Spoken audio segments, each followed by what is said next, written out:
Now we are coming into Reading and Writing Tamil Part 2. In Part 1, we have already discussed the various primary rules that enable us to write words.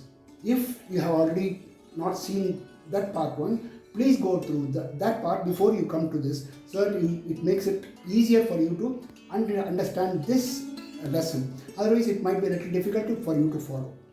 There are 3 rules that we have discussed in the previous part, and unless you are familiar with those 3 rules, you will not be able to correctly understand what I am going to deal with in this part 2. So straight away we will go into the lesson now. Any letter in Tamil, they could be made of straight lines, only straight lines, be it vertical, horizontal or inclined, or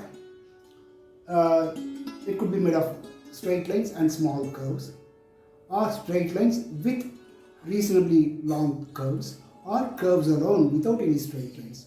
So what I have done is I have grouped these into different groups, starting with straight line letters.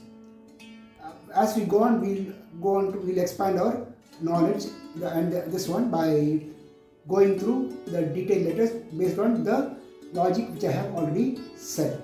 Straight lines, curves, small curves, big curves and large curves and so on. Now we'll deal with those letters which are written with straight lines alone. And as we saw a sign called Kalvangu in the last part.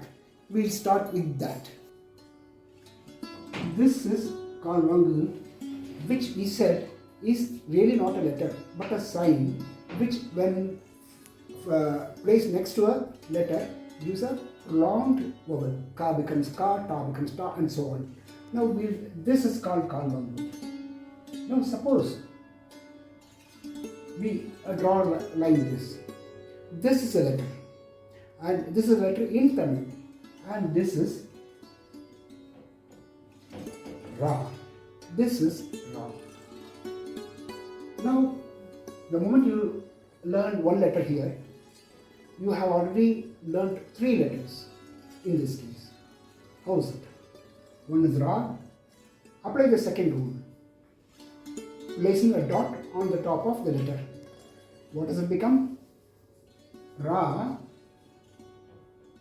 The dot on the top of it gives you Ir. That is what we said. Say Ra, this is Ir. Ra, Ir. The third rule, placing the Kalvangu next to a letter prolongs the letter. So that means here Ra, this is Ra as written here. Kalvangu is placed next to that. So this becomes Ra. This is one part of it. So here we have learned 3 letters. The moment I write one letter, you immediately understand. I don't have to teach these 2, because immediately you learn 2 letters by saying that yes, I have learned Ra. On the Ra, top of Ra, if I put a dot, it becomes there. If I put a Kalvangu, it becomes Ra, and so on. So you have 3 letters here. Now we have learned how to write Ra, Ir and Ra. Now we go to the second letter. Next letter, purely using straight lines. Here this letter is read as Ta, and the moment I write this letter, now we have learnt Ta. We have already learnt, based on this rule, how to write it and Ta. Right? How to write that? Ta with a dot on the top of it will become it, and Ta with a Kalvangu next to that will become Ta. Is that all? We have learned 3 letters: Ta, it and Ta. Here it is it. Okay, this Kalvangu placed next to Ta is Ta, it and Ta. Now again we'll apply one rule, one of the 3 rules. What is that? Here the first rule, where we said Ta represents 3 other letters. come back to the table that we solved that. We solved the first part. See the row 3. This is ta, ta.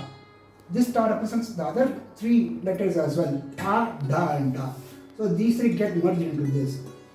And that means ta, it, da, id, da, id, da, da, id, da. Those are the 3, those 9 letters from other language, they get merged into this ta. That means this is also da, id, and da as well. That means we have already learnt 6 letters from this. Now we go into the next letter. Here we know this is ta. Write this letter. So this is pa. The moment I write pa, you immediately can write how is ip and pa. How do you write that? Pa, the second rule, dot on the top of it becomes ip, and pa with a kalvangu next to that becomes pa. So does it mean that you have learned only 3 letters? Does it mean you have learned only 3 letters? No, more than that. How is it? Because pa, if you come to the table, this row number 5, pa represents the other 3 letters as well. It is pa, ba and pa and so on. So this becomes ba as well. This becomes, this itself is pa, this itself is ba. Ib, ib, and pa and ba. That means if you want to write pa, if you write pa pa, you can read it as ba ba as well, or you can read it as pa ba as well, or ba pa as well. The situation will decide what is the pronunciation. So this is third. Now we come to what's the next letter that we have to talk about. The fourth one, where we use straight lines to form a letter, is write kalvangu and put 2 dots next to this. This is E. That is E. E. This is, there's only one letter. There are no variations in this. This has been included in this just to tell you that this is a letter made up of straight lines and will be developed within this, forms within this group. This completes all the letters which are formed with only straight lines. Now this is, let us call this 1, 2, 3, 4 as all these 4 lines as group 1 for our easy reference. We shall call this as all these 4 as group 1. Now what are the letters that we have learnt in this? We have learnt ra, ir, ra, ta, it, ta, da, id, da, pa, it, pa, ba, ib, ba, and e.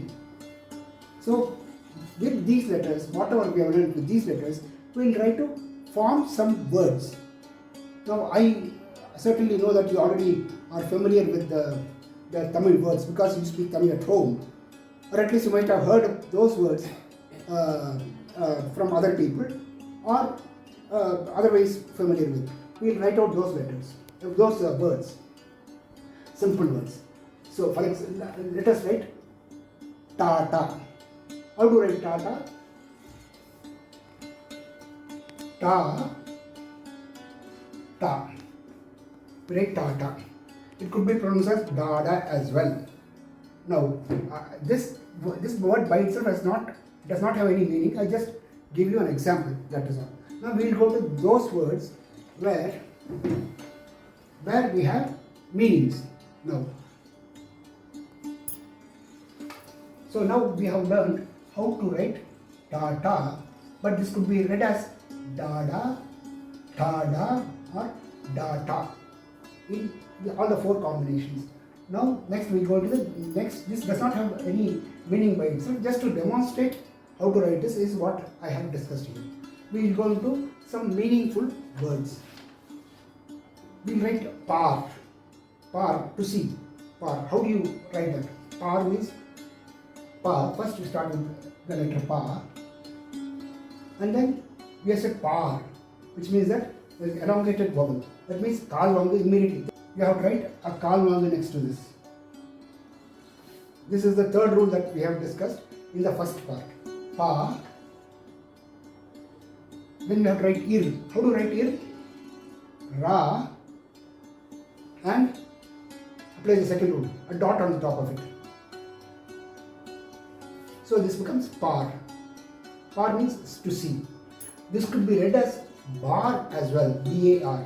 Okay, this is actually par, to see, but you could read this as bar, which is a transliteration of the English word bar. So suppose you want to transliterate the word bar from English to Tamil, this is the way you write it. Alright, this is the next word. Now we will go to the third, another word. We write Baba. Baba we refers, it's a general name and also refers to one of the saints of, one of the Hindu saints. We write Baba. How do we write Baba? Well, how do we get Ba? Ba, as you said, is this letter, but this is represented by this letter Pa. Here, so you have Pa, another Pa. It could be read as Papa, but what I have written is Baba. Baba. If you want, you can say AA if you want. This is Baba. Now we'll write Papa. Papa. What does Papa mean? A child, a baby in Tamil. How do we write that? Pa followed by kal vanga. Pa. Ip, pa, with a dot on the top of it. Pa, ip. One more pa, which a repetition of this letter again. Pa, pa. This is pa, pa, pa. If you want to write the letters as we have been writing, it is like this. But generally, this is Papa. This is Papa.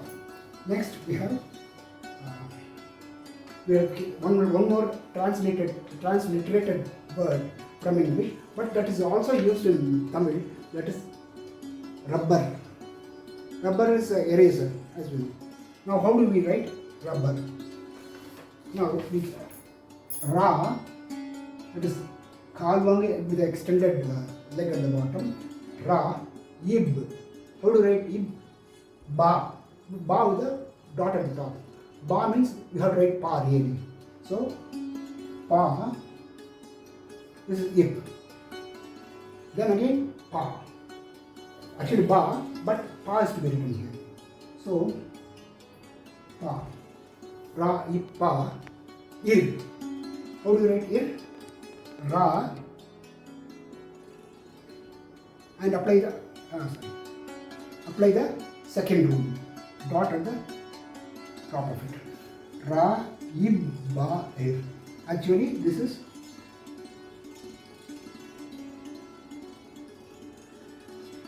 rubber.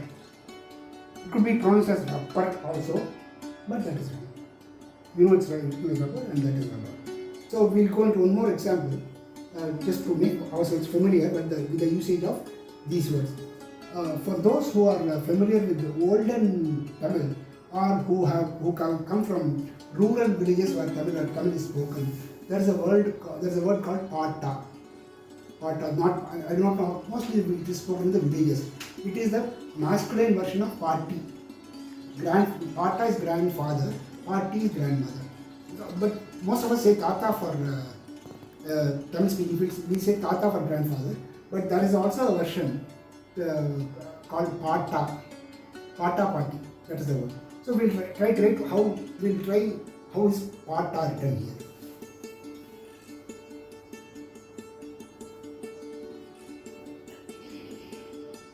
Pa with a kalvang next to that. Pa, ta with a dot on top of it becomes it. Then ta with a kalvang next to it. Ta is the word. This means grandfather. This is to tell you a simple example. It is very common that when you walk on the road and then you walk by somebody's place, that is what they see. This is your grandfather's property that you are using. That's how they see. So this Patan is grandfather. So we'll close this at this part and we'll go into the. Now you are familiar with this. All we have to do is just remember these words and form as many words as possible as they come to you. See, the exercise should be not necessarily with words that have some meaning. Just a combination of this. It could be Tata, Papa, Baba, Dada, Rara, whatever it is. It may not make meaning, but it will give you a certain exercise to recall those words and then use it properly.